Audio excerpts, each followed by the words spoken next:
C'est bon. Madame Nadeau, bonjour. Bonjour. Vous avez annoncé d'importantes réformes, d'importantes modifications pour ce qui concerne le réseau de transport à Gatineau. Quelles sont les grandes lignes qu'on doit retenir? Les grandes lignes à retenir, c'est que c'est des investissements sans précédent qu'on fait en amélioration de services. On a pour 3,8 millions d'investissements qu'on fait, qui sont en grande part tributaires justement des cotisations de nos usagers, de la quote-part de la ville, et aussi on tient à le saluer de réajustement au niveau des subventions qu'on reçoit du Québec, du gouvernement provincial cette année. C'est 19 000 heures de plus sur notre réseau et 60 de ces investissements-là sont ciblés dans le secteur Elmer et du plateau. Donc, c'est des bonnes nouvelles pour les usagers d'un secteur de la ville qui est en pleine croissance et pour lequel on sait il y a à court et à moyen terme des changements à apporter pour faciliter leur usage du transport en commun et le rendre plus l'améliorer en fait. Vous parlez de changement, il y a eu justement cette consultation à propos des lignes 34 et 39 avec oui. Différents scénarios sur la table. Finalement, le scénario qui a été retenu et pourquoi? Le scénario qui a été retenu vient, de prime abord, c'est important pour le CA et surtout pour l'élu local. Et puis, je tiens à souligner son travail et sa contribution dans cette discussion-là. Sur l'ajustement de services qu'on propose, d'aller consulter les usagers. On a 321 personnes qui ont rempli le questionnaire sur la période du 12 au 25 février qui était disponible pour venir faire savoir justement ce qu'eux jugeaient qui était le plus acceptable et le plus satisfaisant dans les divers scénarios. Et celui qui a été retenu en est un qui va remettre une partie du service sur le secteur de la rue, le boulevard du Plateau justement, et faire aller rejoindre l'atmosphère par le boulevard des Grives. Donc, de ramener le circuit plus près de certains commerces et services de proximité qui étaient au cœur de certains commentaires qu'on avait reçus suite à des modifications qui avaient été faites précédemment. Est-ce qu'il y a un gain de temps considérable parce que c'est des trajets plus directs et tout, mais est-ce que ça s'accompagne d'un gain de temps pour l'usager? En fait, pour la ligne 34, ça va s'accompagner d'une plus grande couverture de services parce que les lignes vont être plus étendues dans le temps. Puis c'est ce qu'on cherche à faire aussi, offrir une meilleure couverture en dehors des heures de pointe, faire des ajustements au niveau des lignes qui servent le secteur durant les heures de pointe. On fait des ajustements aussi de la 39 à cet égard-là. Ça rajoute un peu de temps aux usagers d'aller reprendre par du plateau pour remonter des Grives vers l'atmosphère, mais ça répond vraiment aussi à une demande qui était de rapprocher les gens des services de proximité le long du boulevard du Plateau. Donc, c'est ça le transport en commun, c'est trouver les meilleurs compromis possibles pour une multitude de facteurs et d'usagers. Et la ligne 34, qui est une ligne vraiment de desserte locale, et structurante pour le secteur. C'est la ligne qui recueillait le plus d'appui au niveau des scénarios et que les gens se disaient les plus satisfaits par rapport aux scénarios proposés. La mise en service du train léger, on approche de plus en plus. Il reste 7 mois à peu près. Là, il y a eu l'annonce pour l'ouest de Gatineau qu'on privilégiait un train sur rail aussi. Il y a eu des chics c'est cet été, la rencontre avec le comité dont j'oublie le nom au moment même qu'on se parle, mais vous savez de quoi je parle, le comité sur le transport collectif entre les deux villes. Oui. Est-ce que avez-vous déjà eu des échos d'Ottawa sur ce qu'ils pensent du fait que Gatineau s'enligne pour le même système pour l'ouest de la ville? Bien, j'ai pu voir les réactions de mon homologue, M.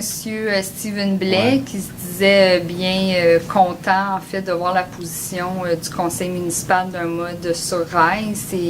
Ça vient réitérer, dans le fond, cette volonté-là au niveau des deux villes d'avoir des systèmes qui s'arriment et qui soient le plus compatibles possible.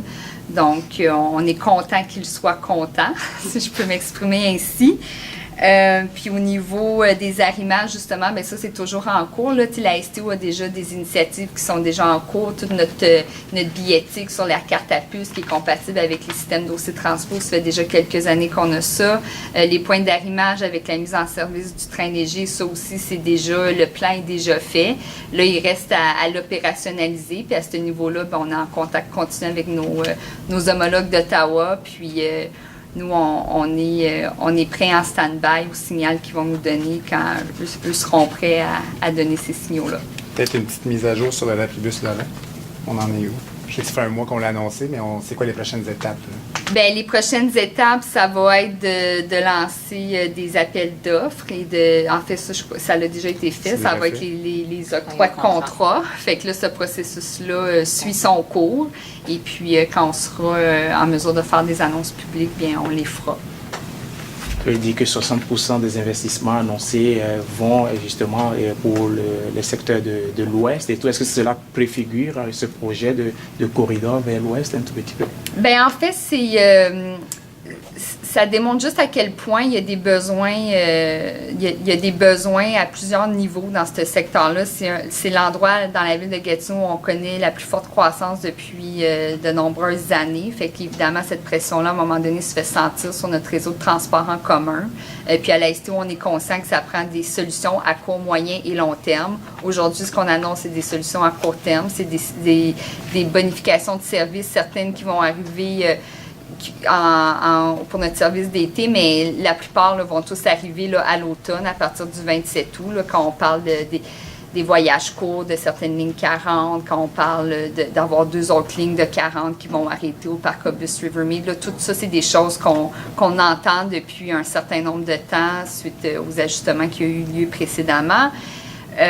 Puis, à moyen terme, on a des investissements qui sont prévus à notre plan d'immobilisation. On parle de mesures préférentielles, entre autres aux abords du pont Champlain. Il y a des travaux qui s'en viennent aux terrasses Chaudière où on veut justement en profiter pour rendre ça plus facile puis aller avoir des gains de temps au niveau de nos passages des autobus à cet endroit-là. Et puis, à long terme, bien évidemment, ça va être un système structurant avec l'orientation qui a été donnée de s'en aller sur un mode sur rail.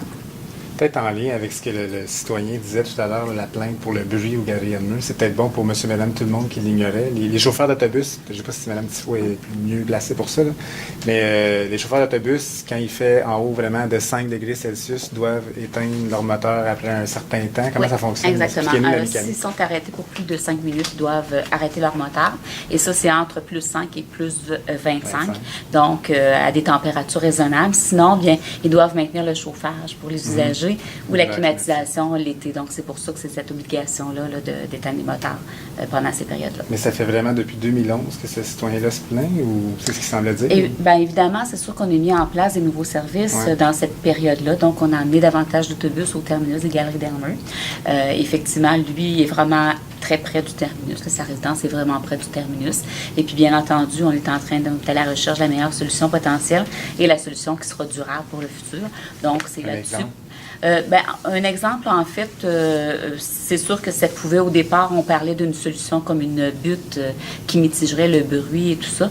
Donc, mais ça ne semblait pas être satisfaisant. On a eu des premières rencontres avec M. Parent. Il est à l'aise avec cette solution-là, puis ça a changé en cours de route. Donc, l'objectif, c'est d'arriver à une solution qui va faire l'affaire de tout le monde et le plus rapidement possible. Donc, c'est là-dessus qu'on travaille actuellement. Oui, si je peux me permettre, vraiment, l'objectif, c'est d'arriver à quelque chose qui soit gagnant-gagnant, puis aussi qui soit respectueux de ce qu'on est capable d'offrir comme amélioration pour monsieur, puis aussi pour l'ensemble du réseau aussi. Puis en cours de route, il y a aussi des travaux qui se sont entamés aux Galeries d'Edmure, donc c'est un contexte qui est en évolution en ce moment, mais nous, on reste engagés auprès de monsieur Parent, puis auprès de l'engagement qu'on a pris auprès de lui de vouloir trouver une solution. Puis, bien, on travaille avec les outils qu'on a, puis à la lumière de comment les choses évoluent entre-temps à cet endroit-là.